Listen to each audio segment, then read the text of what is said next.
Howdy toddy everybody, this is Tommy with Colonel Reb Scale Models coming at you with my first update for Cohen C.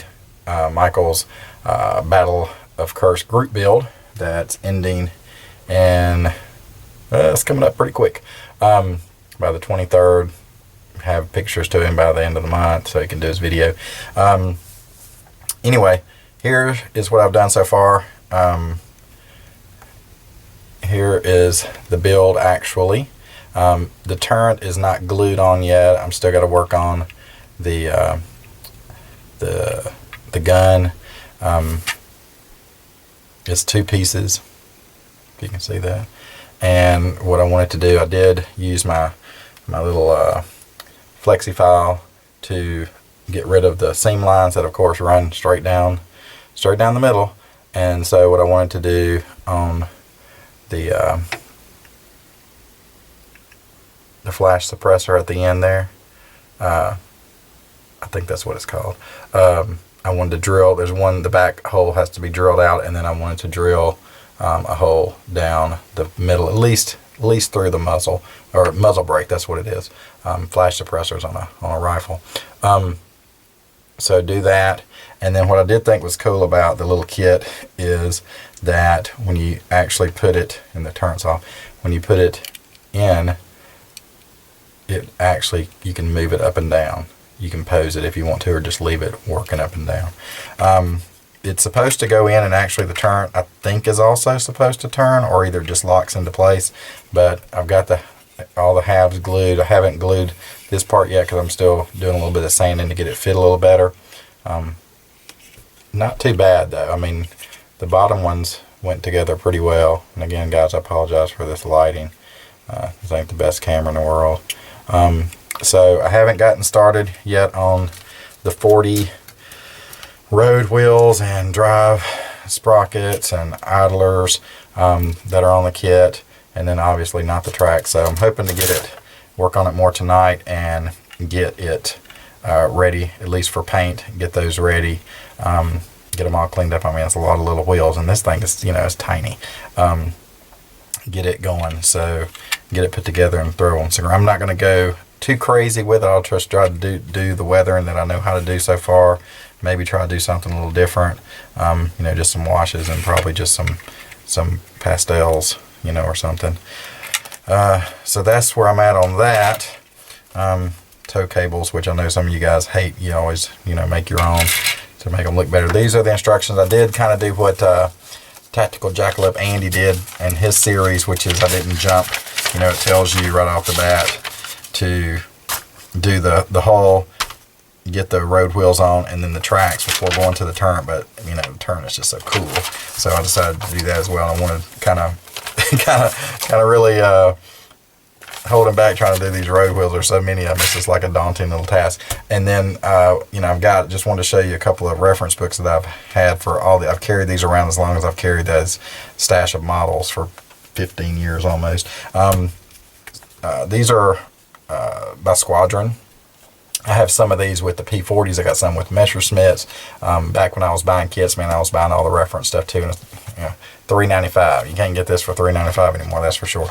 But they're great for all the, not only just the historical pictures that you see. I hope I'm not going to get into copyright issues here. This one's kind of dirty and old. But it's got some color call-outs. Well, not color call-outs, but pictures of some of the actual tanks, and some for the uniforms, which I thought was cool. So I'll use that there's some parts on here that I wasn't sure if they are fitting right, so I wanted to use these for location and placement of some of this stuff, just kind of get a little bit of realism there, not so much fidelity of detail like some of those out there in the community use. And I want to show another one that I had. This one's bought about the same time, and I think it's a little newer.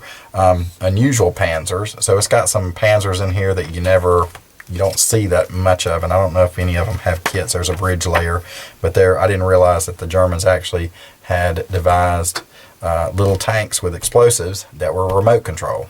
Well, I guess they're not remote control because they had a cable, but it's similar. They would hide in the side, like what you would see. I guess if you can see that here, and then have them hiding and send it off to run under a Russian tank as it was coming through.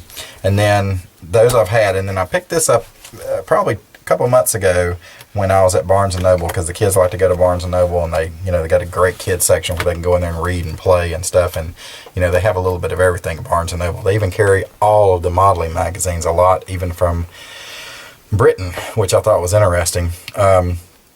But I picked this up because I always check the clearance section, if I can find anything less than $10. Sometimes you can find these books for $4.99, $5.99. I picked this one up because it's with the military uniforms, but when I picked it up, I mean, you see how thick it is. All color drawings, not real pictures, but drawings. And it goes from current all the way back to 18th century. So I just thought that was just the coolest thing for $10. I mean, you see they give details, let me see if I can find. So that's the French. So the Germans, it gives you information on the guns. It gives you information on patches, different troops. I mean, all the way from what year they wore them to which year they wore them. All this different information. I mean, it's just a great, great reference material for guys who specialize not only just in the figures, but when you do these dioramas and stuff that you guys out there do, just amazing work. I mean, to me, it's like museum quality. But I just thought that was a good steal. I don't know what the original price on that one was, but I'm sure with the, you're talking 400 pages, all color, not photos but drawings. I mean, they'd have to be at 25, 30, $40 for that. So anyway, so I'm going to end this little update here. I'm going to try to work on this more tonight. And give another progress report soon. I'm not sure if I'm going to do a diorama on this one. I'm probably not because of the time constraint, but I will have it up on a base again, probably just the wooden base with that that sheet that I have that's already pre-done with the stuff, and then maybe maybe a tree or some rocks or something like that on it. Anyway, so, and I ordered a book that has 3 scales of tigers that were around the Kursk time, I think all the way up to 45, so like mid 43 up to 45 to the end of the war, that has I think 12 or 13 or 14 different decal sheets that are in all 3 scales. One, I think 1/72, 1/35, and is it 1/18 scale maybe, I'm not sure, of the same Panzer. So if you wanted to do one tank, one specific tank, you could do it in all 3 scales, and you have the decal sheets for that. So I got that as quote unquote one of my birthday presents off of Amazon with shipping and handling. I think it was like $18, but I figure, why pay? I was looking for some Kursk 1/72 decals, and some of the ones I found were $7, $8 alone just for 3. So you get 3 sets of decals, just 1/72 scale, and I thought for that price, why not just get the book that has, a multitude of them in there for the future. So anyway, so that's my update, fellas. I'll be checking back with you when I have, hopefully, get it completely built, the wheels off and painted, and in primer. That should be hopefully my next update. All right, everybody, as always, keep building, keep sharing, keep the styrene dreams alive. Hotty toddy, and God bless.